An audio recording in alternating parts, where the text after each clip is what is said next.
Good evening, everyone. I'm Arya Borelli, and I'm here to talk about beauty lying in the eye of the beholder. People often say that beauty lies in the eye of the beholder, but fail to comprehend that the most liberating thing about beauty is realizing that you are the beholder. Can you imagine a world where the most innocent piece everyone takes pride in, your dignity, is ruined, shattered, and by all means destroyed by the revolting monster today's society is? Can you imagine a world where all you want to do is curl in and succumb to the nagging feeling of depression because everyone has shoved down your throat is the thought that you were never and will never be beautiful? Can you imagine a world where what you think, what you want, what you believe in is forgotten, blatantly swept aside simply because people don't think you have enough makeup put on or enough followers on Instagram? This is the disastrous world we face when we forget that beauty lies in the eye of the beholder. This is the world we face today. And today, you might question the statement through science. After all, science, the most prestigious force in modern day society, deals with unprejudiced truths, facts. You see, I can't really say, well, I don't feel that way about the melting point of water, or I don't quite agree with the density of iron. No, science is factual and experimental based and requires one to prove its proposition. So of course you'll say, the statement stands corrected, right? Wrong. Because today the notion of beauty, a notion with the power to create life, to change life, and to destroy life, does not belong to science. Because today in the world, science is not everything.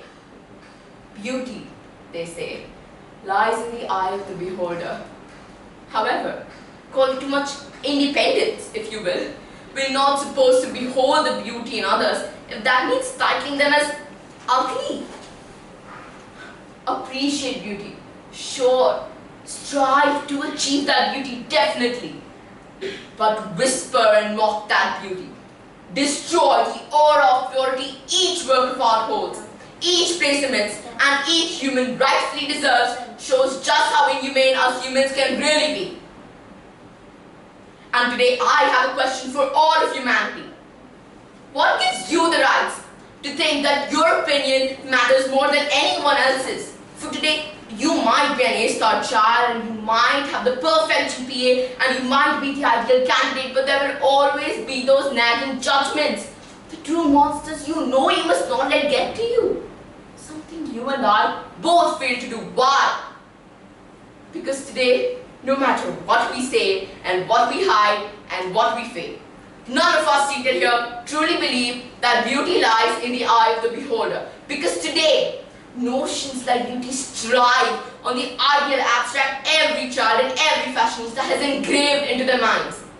The same notions will push you and I to spend hours deciding what to wear to model UN, rather than what to say in model UN. What trends to keep up with, rather than what the formula for a parabola is, and what makeup to put on, rather than what sort of a character to develop. Because today, I might want all of humanity to change, and he might not, and she might think we can't, and you might think we must, and no one can correct you, for it is your opinion. The problem is, we don't restrict our opinions to ourselves, but I don't blame you for that. No, that's human nature. What I do blame you is for blindly worshipping today's so-called celebrities. Who is anyone with the ideal body structure and enough makeup caked onto their faces? Manipulating you to forget that a body ages with time, but your thoughts, your emotions, your feelings, they will never fade away. What I do blame you is for allowing someone else to have the audacity to tell you that you are weak, you are incapable, you are not beautiful. What I do blame you is for not being the beholder to your own beauty. Thank you.